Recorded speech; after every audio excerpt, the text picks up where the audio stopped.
कलाएं आपस में जुड़ती हैं, वे संबंध रचती हैं। कलाओं की अपनी शाखाएं, उनके घराने, उनकी परंपराएं, उनकी विरासत होती हैं और सभी एक दूसरे से संवाद कायम करती हैं। कलावंत के नए अंक में आपका एक बार फिर स्वागत है।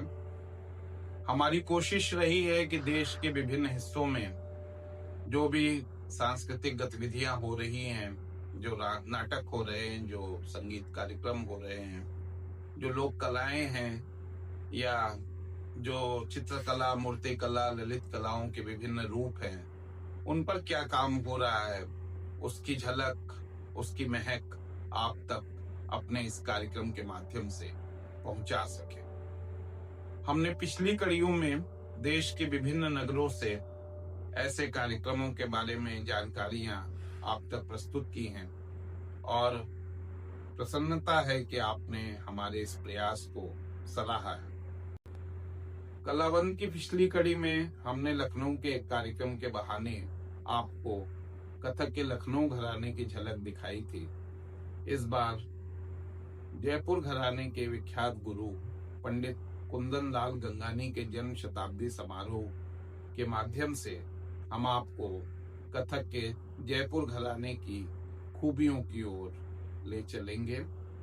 इसके साथ ही हम बरेली में मनोरोग पर आधारित एक नाटक की प्रस्तुति की भी चर्चा करेंगे और आखिर में अमित कल्ला की कुछ कविताएं सुनेंगे।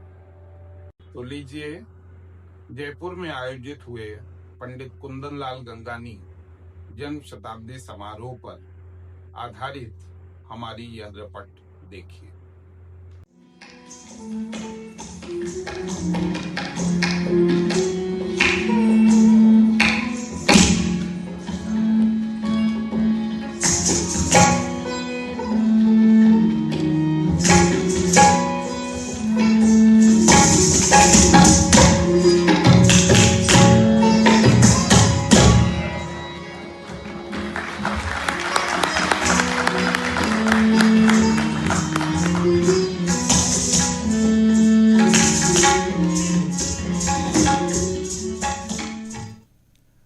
कुंदन का अर्थ सोने की शुद्धता और उसकी चमक के साथ ही रत्नों को उसमें जड़ने की कला में भी है। कथक के जयपुर घराने में कई शाखाएं, परिवार और गुरु रहे हैं और सभी की अपनी खूबियां भी हैं।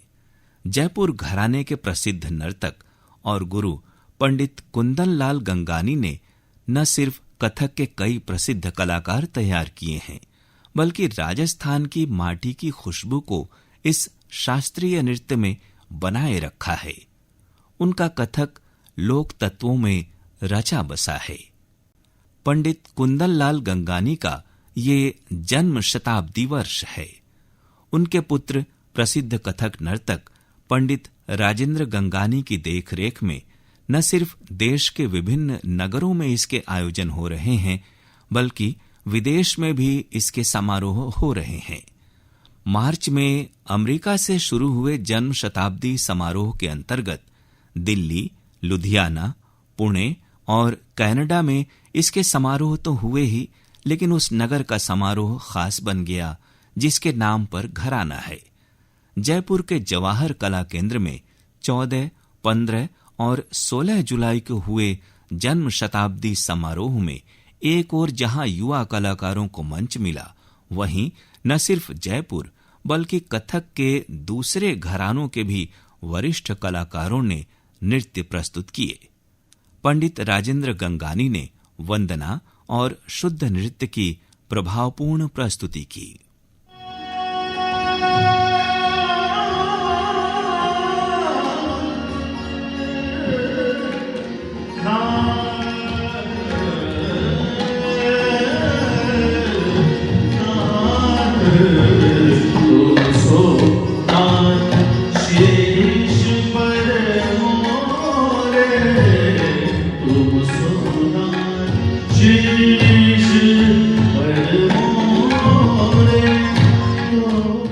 सोचा जाए तो इनका जन्मदिन भी है और इनका बैकुंठ धाम जाने का दिन भी है।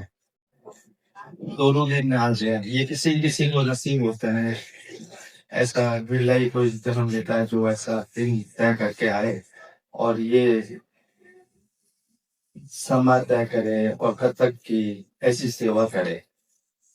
बहुत कम लोगों को नसीब होता है कि वो कला के बहुत सारे तारे और सितारे जमीन पे छोड़ते जाते हैं।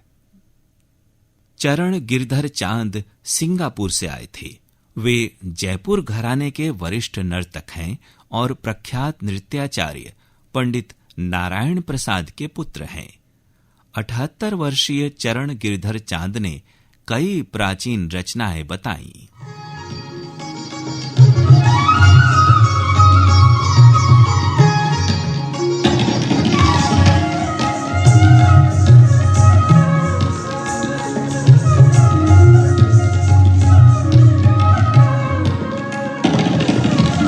कृष्ण कन्हैया मगर नटवरा, कृष्ण कन्हैया मगर नटवरा, कृष्ण कन्हैया नागर नटवरा, कृष्ण कन्हैया नागर नटवरा।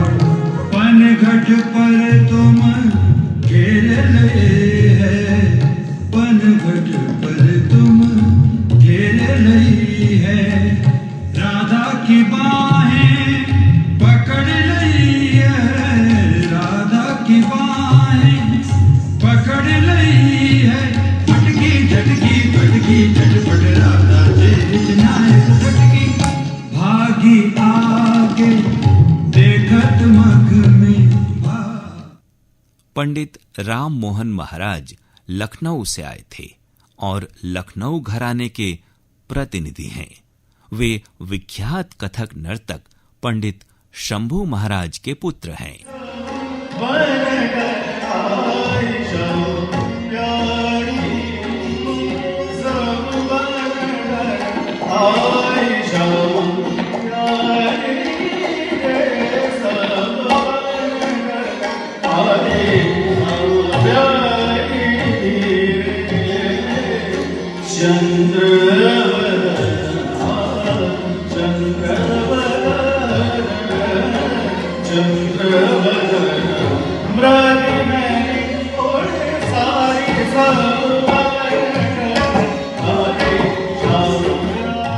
चेतना ज्योतिषी व्यवहार कथक की अध्येता हैं।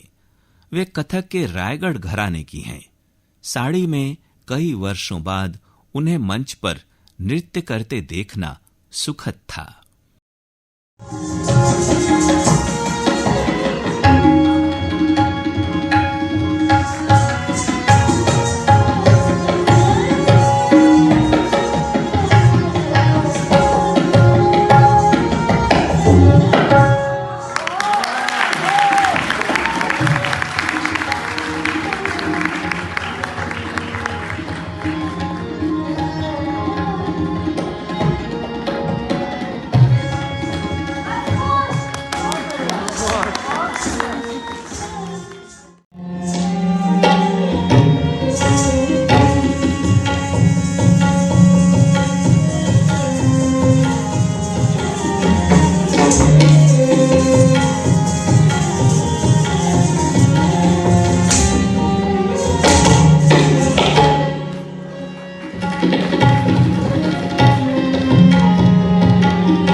समारोह में शशि सांखला, शोभा कौसर, प्रेरणा श्रीमाली, मनीषा गुल्यानी के साथ ही पंडित कुंदनलाल गंगानी के पौत्र और पंडित राजेंद्र गंगानी के पुत्र संजीत गंगानी ने भी नृत्य प्रस्तुत किए, जबकि विभिन्न संस्थाओं की समूह नृत्य प्रस्तुतियां भी हुईं।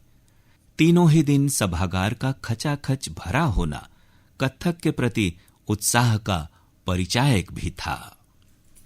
और आइए अब आपको बरेली लिए चलते हैं, जहां के विंडरमेयर ब्लैक बॉक्स थिएटर में नियमित तौर पर रंगमंच की गतिविधियां आयोजित की जा रही हैं। इस बार इसके संस्थापक orthopaedic surgeon doctor Brajeshwar Singh के लिखे नाटक का मंचन किया गया है। लीजिए प्रस्तुत है नाटक पर आधारित हमारी यह रपट।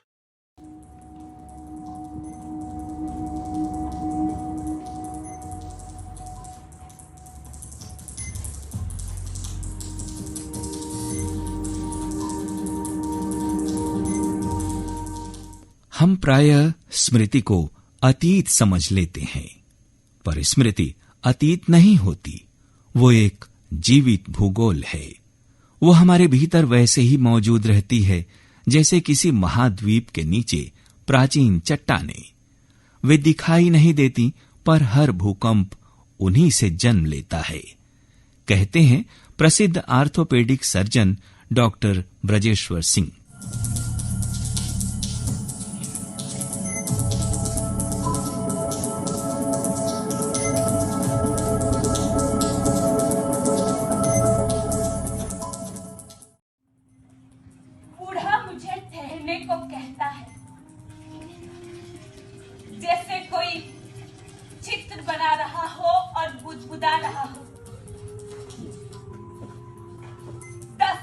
बरेली के विंडरमेयर के माध्यम से रंगमंच की सेवा को समर्पित डॉक्टर सिंह की चिकित्सा क्षेत्र की स्मृतियां समय समय पर विभिन्न रचनाओं का रूप लेती रही हैं, कभी कहानियां बनकर तो कभी कविता और नाटक बनकर। इनमें कभी मरीजों से जुड़े उनके अनुभव हैं तो कभी अपना भोगा हुआ यथार्थ। उनका नाटक जिंदगी जरा सी है उनकी यादों की दास्तान है और एक ऐसे व्यक्ति के बारे में बताती है जिस पर उसकी स्मृतियां इस प्रकार हावी हैं कि वो उन्हीं में जीने लगता है। चिकित्सा की भाषा में इसे OCD अर्थात ऑब्सेसिव कंपल्सिव डिसऑर्डर और सिजोफ्रेनिया से जोड़कर देखा जा सकता है। लेकिन स्मृतियों का ये जीवित भूगोल हर किसी के जीवन पर अपनी छाया लिए होता है, कहीं कम तो कहीं ज्यादा। मुझे मालूम है परछाई उसे पागल बना रही है। मेहमान खाने की मेज पर गिलास और बोतलें सजा रही है।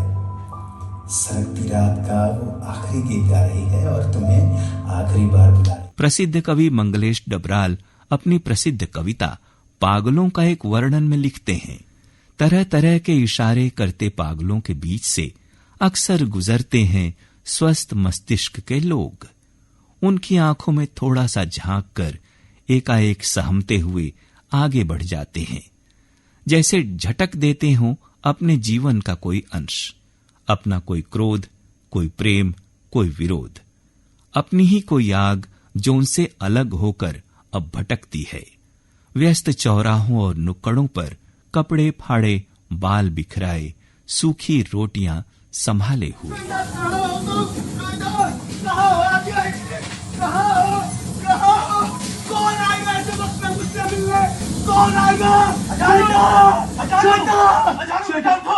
मैं तुम्हें लेने आया हूँ बेटा, चलो चलो मेरे साथ।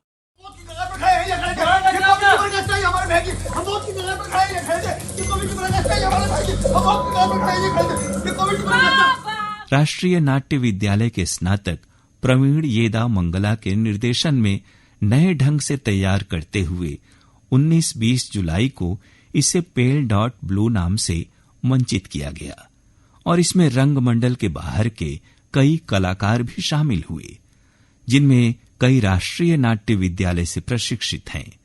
पेल.ब्लू अर्थात पृथ्वी की वो ऐतिहासिक तस्वीर जिसमें संपूर्ण ब्रह्मांड में उसका अस्तित्व कितना छोटा, फीके नीले बिंदु की तरह दिखाई देता है। बिल्कुल उसी तरह रेंगती हैं उस रिश्ते पर चींटियां, जैसे मरे हुए कीड़े पर उसे खींचती चींटियां।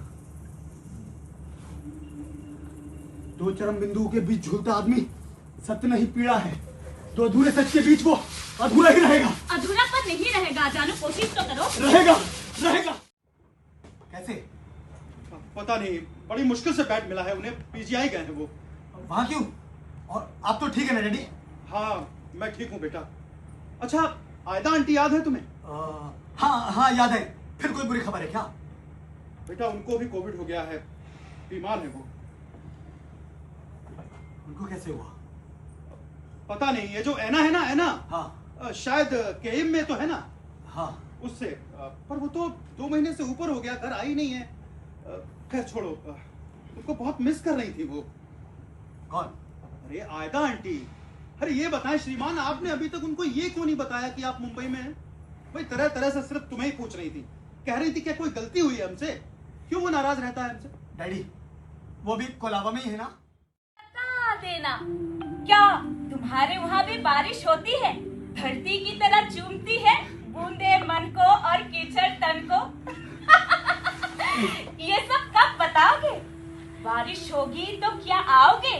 प्याले में बूंदे बनकर, मुट्ठी के जुगनू बनकर, कांच की खिड़की पर बारिश की कोई कलाकृति बनकर।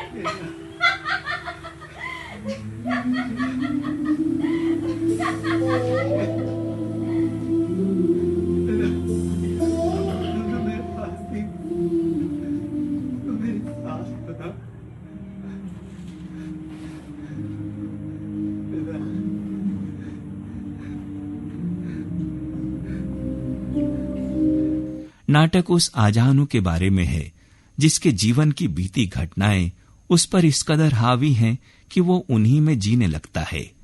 नाटक कोरोना काल के दौरान का है और जब हर कोई उस दौरान भविष्य को लेकर चिंतित था, आजानु अपने अतीत में जी रहा था। विद्यालय में शिक्षक का व्यवहार, लेखक के रूप में ख्याति, बिखरा हुआ परिवार, प्रेम और एक स्त्री की मौत जैसी तमाम घटनाएं बार बार उसका पीछा करती हैं। निर्देशक ने आजानु के रूप में 3 अलग अलग कलाकारों का उपयोग किया है। मुख्य भूमिका में रंग विनायक के प्रतिभाशाली अभिनेता दानिश अहमद खान हैं, जबकि अन्य भूमिकाएं दीपक राव और मनु शर्मा ने की हैं। नाटक में एक अन्य प्रमुख भूमिका बरनाली बोरा की है। वे प्रभावित करती हैं। अजय चौहान, जीना, भूपेंद्र कुमार, मोहसिन खान, भानुप्रिया, फरीन, पप्पू वर्मा नाटक के विभिन्न किरदारों में थे। मंच के विभिन्न हिस्सों का प्रयोग निर्देशक की कल्पनाशीलता का परिचायक था। हालांकि कई बार मुख्य किरदार का पागलपन अतिरंजित दिखा, संवादों की काव्यात्मकता को भी और संप्रेषित किए जाने की जरूरत भी दिखी। अरे ये बताओ तुम्हारा जन्मदिन कैसा रहा? सूली से तुम्हें याद आया? हाँ 25 दिसंबर। तारीख तुम्हें याद है? हैरान हूँ, इतने साल हो गए। 25 दिसंबर कभी कोई भूल सकता है क्या? पर हाँ, अब तो तारीख के समय हम सब बदल रहे हैं, सब बस चल रहे हैं, और ठीक पीछे पीछे virus. Hello hello happy birthday my son. Dad, याद आ गई आपको मेरी? अरे कैसे नहीं आती, तुम्हारा जन्मदिन तो था। Thanks dad. डैड, आपको एक बात बोलनी है। बोलो बेटा। Dad, I love you. Love you too my son. तुमने काफी पी रखी है। No dad, I am good. जरा आयदा को फोन दे। Yeah dad, it's my birthday. Happy birthday again my child. Thanks dad. Aunty, bye dad. Hello hello hello Aida. Hi शिशिर। हम प्रायः स्मृति को अतीत समझ लेते हैं, पर स्मृति अतीत नहीं होती, वो एक जीवित भूगोल है। वह हमारे भीतर वैसे ही मौजूद रहती है जैसे किसी महाद्वीप के नीचे प्राचीन चट्टानें दिखाई नहीं देती, पर हर भूकंप उन्हीं से जन्म लेता है। और आइए अब सुनते हैं प्रसिद्ध शास्त्रीय गायिका अश्विनी भिड़े देशपांडे की सुकून भरी गायकी।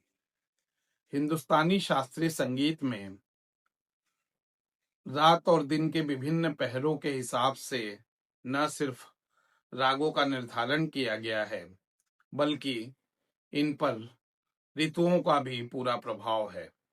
ऋतुओं के आधार पर बंदिशें और राग बने हुए हैं। पावस का मौसम है। अश्विनी भिड़े के गायन में पावस के स्वर अनगुंजित हो रहे हैं। विनोद लेले की तबला संगति और विनय मिश्रा के हारमोनियम के सुरों से यह गायकी और निखर उठी है।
और अब आपको सुनाते हैं अमित कल्ला की कुछ कविताएं। अमित कल्ला चित्रकार हैं और लेखन भी करते हैं। उनकी कविताएं कला और साहित्य के बीच एक सेतु बनाती हैं। अमूर्तन। अमूर्तन वह क्षण है जब दृष्टि नेत्रों से नहीं अंतःकरण से देखती है। अमूर्तन वह क्षण है जब दृष्टि नेत्रों से नहीं अंतःकरण से देखती है, जहां रूप रूपातीत में विलीन हो और कैनवस माया को नहीं चित्त की भाषा बोलता है, स्वप्न नहीं रस स्वरूप की झलक है वह अमूर्तम। रास्ते कभी बनाए नहीं जाते, रास्ते कभी बनाए नहीं जाते, प्रकट होते हैं। एक चित्र के भीतर जब आंख ज्यों की त्यों देखना छोड़ देती है। रास्ते कभी बनाए नहीं जाते, प्रकट होते हैं एक चित्र में जब आंख ज्यों की त्यों देखना छोड़ देती है। शून्य अधखुली पंखुरी है जिस पर ठहरता नहीं है प्रकाश। क्षणता है यह वह नहीं जो दिखे, सौंदर्य है जो अनुभव के बाद भी अनकहा रह जाता है। शून्य अधखुली पंखुरी है। बिंदु, उसने बिंदु अपने भीतर बढ़ने दिया, उसने बिंदु अपने भीतर बढ़ने दिया। चित्र नहीं था, चित्र नहीं था, अजूनी आकांक्षा थी रेखाओं से परे, जिसे सिर्फ स्वीकारना था, जैसे बीज बिन देखे अज्ञात ऋतु को पहचान ले। उसने बिंदु अपने भीतर बढ़ने दिया। चित्र नहीं था, अजूनी आकांक्षा थी रेखाओं से परे, जिसे सिर्फ स्वीकारना था, जैसे बीज बिन देखे अज्ञात ऋतु को पहचान ले। चित्रों में कभी कभी सूत्र मिलते हैं, चित्रों में कभी कभी सूत्र मिलते हैं बिन अर्थ के पूर्ण। चित्रों में कभी कभी सूत्र मिलते हैं बिन अर्थ के पूर्ण। हेलमा कहती है, form is the shadow of spirit. Hilma कहती है, form is the shadow of spirit. चित्रों में कभी कभी सूत्र मिलते हैं।